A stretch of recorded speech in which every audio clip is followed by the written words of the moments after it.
বিসমিল্লাহির রহমানির রহিম। আসসালামু আলাইকুম। আমার প্রিয় ভাই ও বোনেরা, আশা করি আল্লাহ তাআলার রহমতে আপনারা সবাই ভালো আছেন।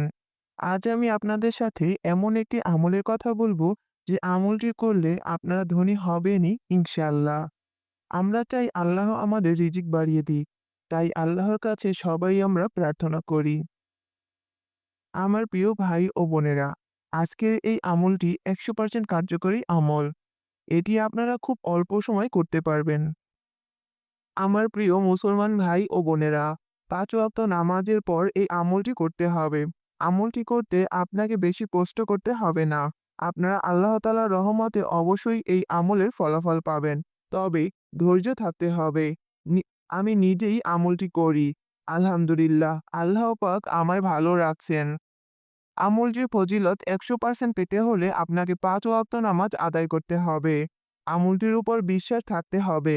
ধৈর্য ধারণ করে আমলটি চালিয়ে যেতে হবে। আল্লাহ তাআলা ধৈর্য ধারণকারীকে পছন্দ করেন। তাই ধৈর্য ধরে আল্লাহর প্রতি এই আমলটির উপর বিশ্বাস রেখে আমলটি করবেন। আমার প্রিয় ভাই ও বোনেরা, আসুন আমলটির সঠিক নিয়ম জেনে নেই। এই ছোট্ট আমলটি আপনাকে প্রত্যেক ফরজ নামাজের পর সালাম ফিরিয়ে পড়তে হবে। আমলটি হলো ইয়া বাসিতু। আল্লাহর এই গুণবাচক নামটি ১০ বার পড়তে হবে। পড়ে হাতের তালুতে পু দিয়ে মুখমণ্ডল হাত দিয়ে বুলিয়ে দিবেন। এভাবে প্রত্যেক ৫ ওয়াক্ত নামাজের মধ্যে ফরজ নামাজ আদায় করে আমলটি করবেন। আমি আপনাদের বোঝার সুবিধার্থে আবার সংক্ষেপে বলে দিচ্ছি। নামাজের মধ্যে ফরজ নামাজের শেষে সালাম ফিরিয়ে ১০ বার ইয়া বাসিতু বলে হাতের তালুতে ফু দিয়ে মুখমণ্ডল মাসা করবেন। এতটুকু করলেই হবে।